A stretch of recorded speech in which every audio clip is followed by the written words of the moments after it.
Well, hello, all you YouTubers.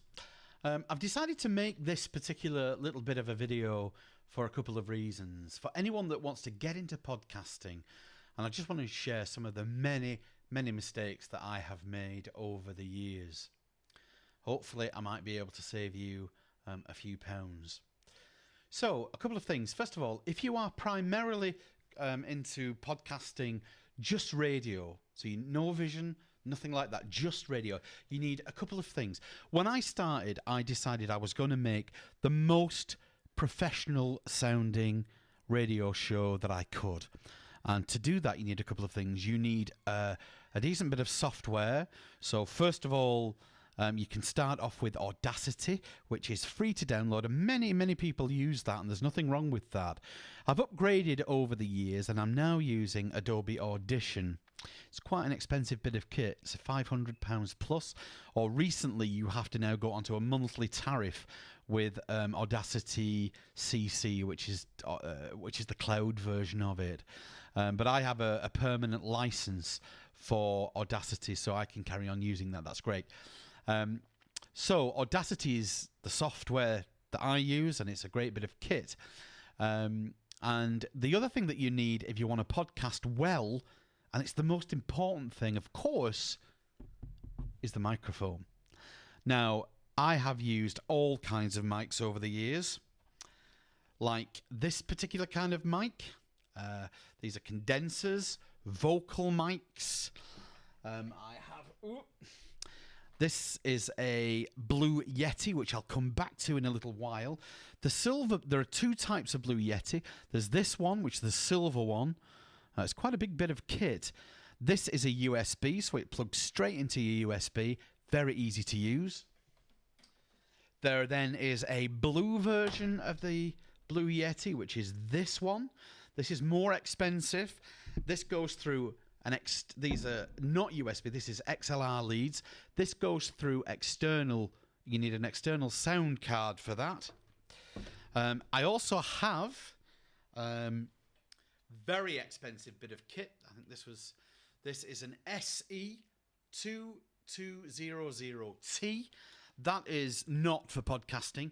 That is specifically for studio work. I'll come back to why that's so in just a few minutes.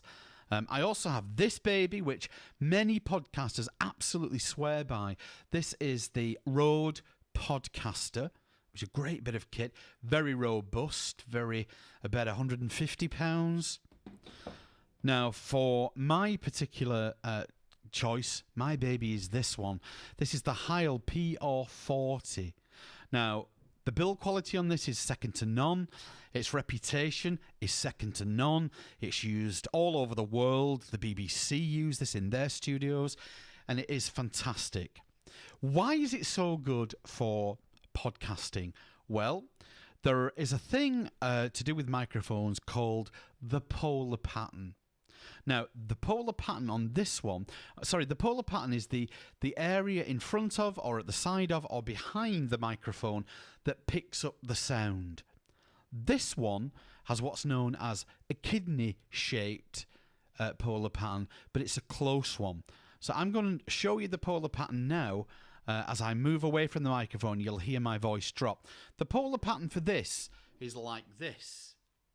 And you need to be inside that polar pattern for it to be picked up. So what's so good about that? Well, if you're trying to podcast and there's planes going by, or if you're next to a road, which I had an ambulance go past at the beginning of this, and I don't think you will have heard it, or dogs barking or children playing, it won't pick up anything outside that polar pattern, which is fantastic for podcasting. It does mean you need to be fairly close to the microphone, but you do get kind of used to that. And that's why this baby is so good. The Rode Podcaster is very similar. It has a similar type of polar pattern. Now then, just want to go back to the Blue Yeti. The Blue Yeti has a number of polar patterns. It has an omnipolar pattern. That's a huge polar pattern that will pick up anything in the room. So you can have interviews with half a dozen people or 10 singers stood around it, and it will pick them all up. It also has a left and right stereo type polar pattern. It also has a front and back, so it picks up you and the person that you're opposite if you're going to do an interview. It's also great for if you want to record music like, let's say, voice and guitar. Brilliant for that.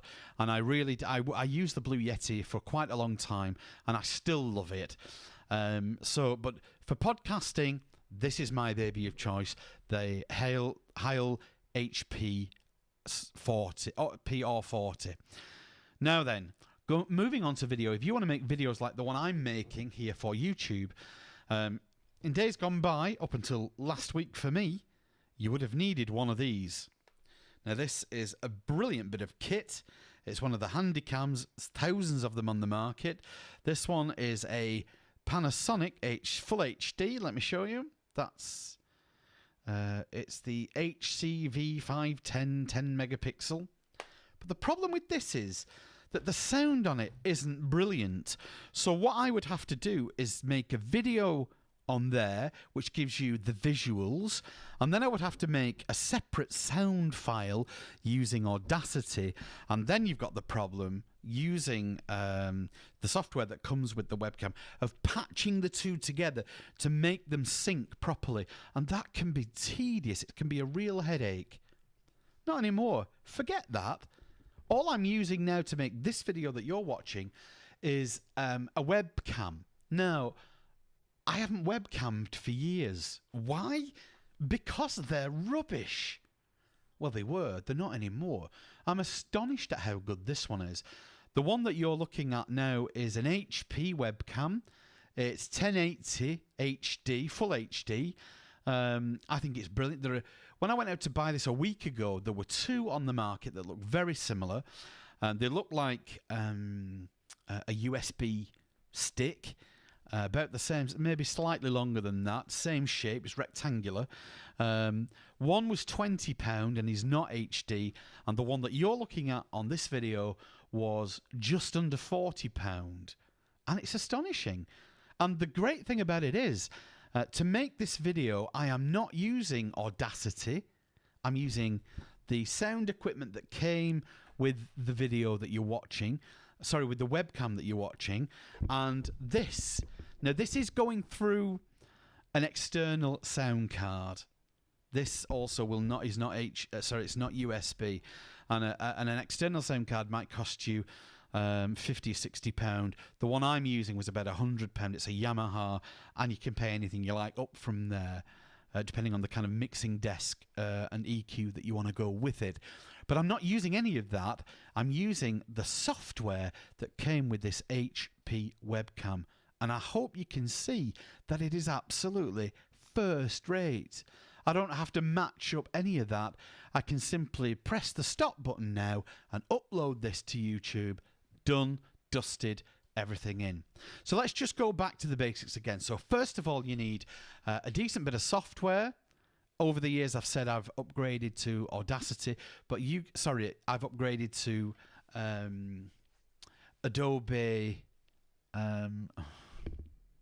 Adobe.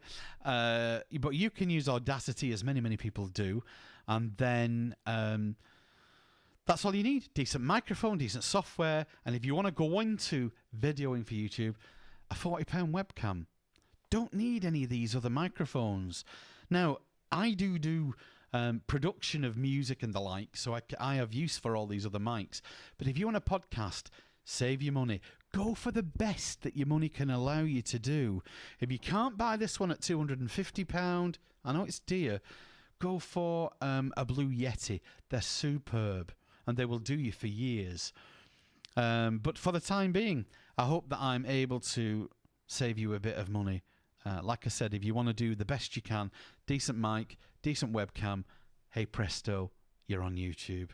See you for now. I hope that's been of some use.